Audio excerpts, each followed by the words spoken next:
get to ask the 3 questions. So at this time, can we have anybody who has questions for these 3 gentlemen?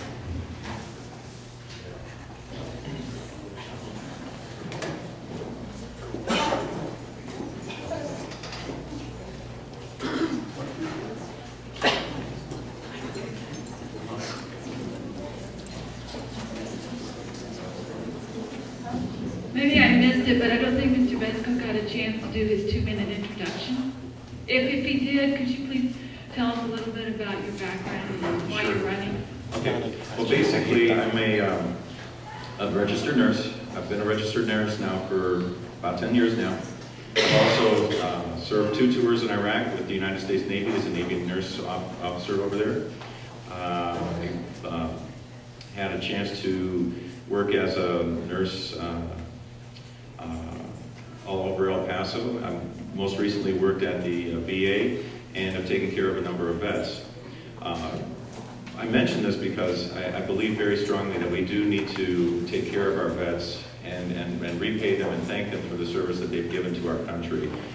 As a vet myself, I understand the needs that they have. I understand the troubles that we have. I can tell you that we definitely need to have something along the lines of a real veterans hospital here in El Paso. And I bet you didn't know that we have the 2nd largest population of vets in all of Texas too, thanks in part to the expansion at Fort Bliss and also just the fine weather that we've had here. Thank you. I was wondering, how important, how much do you, we don't bite. sorry. How important is it to you that you get teens interested in voting, and even if they're not 18 yet and not able to vote, how do you feel you can make teens interested in voting in politics? Thank you for the question. I think it's a great question because you, the students here at Burges and the students elsewhere in the community are our future. Whether we like it or not, you guys are our future. Seriously though, the thing is we need to make sure that you understand the process. And I'm fully behind teaching government to the students. I really appreciate the fine work that's being done here at Burges. I'm really impressed to see that there's such a large number of you in the dual credit program here for the government class. So that's fantastic. One of the things I want to make sure that I let you know is that we need to stop our finger pointing and the bickering that we're currently seeing in Congress right now. And I think if we have a little bit more focus on the issues instead of the he said, she said, they did, this, that, and the other thing, we need to start working on the problems instead of just pointing out each other's faults. So what I would like to see is see that happen so that way you become more interested instead of seeing all the bickering back and forth. Okay. Thank you. Same question for both candidates. Well, thank you very much. It is a good question. Young people provide the energy for campaigns and political movements, as we saw with President Obama's election in 2008. So, even though probably many of you aren't voting age, you guys have so much influence. I mean, you may not be able to vote, but you can take several people to vote and get them to vote. And you have so much influence over the process, and I don't think young people realize that. I think candidates tend to ignore the issues of young people because young people just don't turn out to vote. So you'll see a heavy emphasis on senior issues, on other issues that don't really have a direct impact on young people. So in that aspect, that's why it's really critical for you guys to get involved. I'd be remiss, I mean, the healthcare bill was talked by both candidates, and I'd be remiss not to mention something about it. Look, 1 in 3 people in El Paso are without health insurance. And you know who's the biggest segment of that in the nation who's without health insurance? Young people. That's why it is that you need to care. Under the healthcare reform law, we're now providing insurance to people that didn't have access before.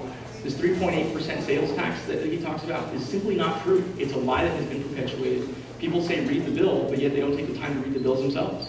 And the truth of the matter is that when an individual sells their home, they get a $250,000 tax-free. If you're married, you get $500,000 tax-free. There is no tax rebate on that. So if you have any questions about the healthcare bill, I'm happy to talk about it.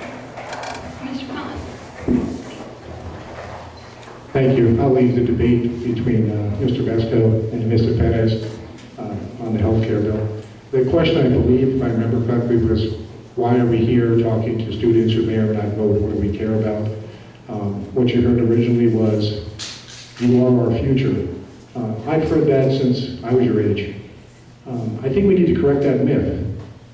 I'm 51 years old. When you take over, I probably won't be here. The future is yours.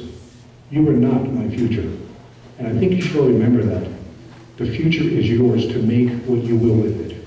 You have the abilities. Anything you want to do, you can do because you live in this country. How does that relate to voting here? Right now, the people in office, and those of us who want to be in office, are the caretakers of what you have to work with. And where we are today is not a good foundation. We need to leave it to you as our parents left it to us. In such an economic shape, in such an industrial shape, in such a secure shape, that you can make your own future. Thank you.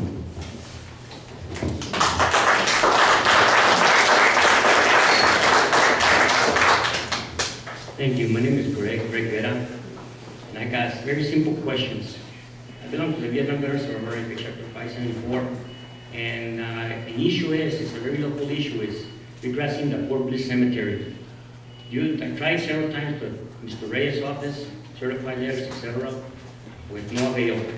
The thing is, I believe when we have our soldiers that died and gave their life honorably, should deserve better than what they call zero escape. It's nothing more than a desert escape. You've been to the Fort Bliss Cemetery.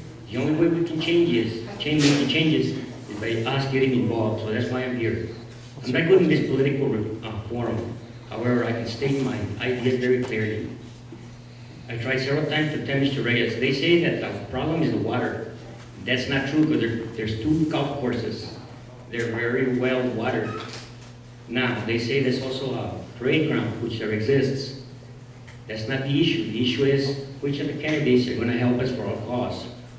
Where apparently water is an issue, but not in Fort Bliss. It used to have water, but now they decided to turn it away. The question is, which of the candidates is going to help us to regress the Fort Bliss Cemetery? How do you plan to do it? Well, I can tell you, I'm absolutely 100% behind that. I too, as a vet, feel that it's very important that we respect our vets who paid a high and the ultimate price for our country. And I think it's an absolute shame that this has become an issue. You mentioned the golf courses over there at Fort Bliss. Also, if you drive down, General's Row down there, every single one of those yards in front of those homes has grass, right? And I don't think that it's fair that they complain about, well, there's not enough water when they have grass in front of their own homes as well. Now, while it's tastefully done, don't get me wrong, it is tastefully done, the zero escaping there on the grounds there at the National Cemetery. But I do 100% agree with you, because when a family member comes to visit their loved one that's buried there, it's hard for them to get down on the ground and kneel on the ground because the zero escaping there. It makes it very difficult to get back up again. So I'm 100% behind you on that, and I will definitely work very hard to get that to happen. Same question? Thank you. I mean, as we mentioned, our community did have water conservation issues, and in this particular case, the Department of Veterans Affairs identified that it needed to conserve water at this particular cemetery.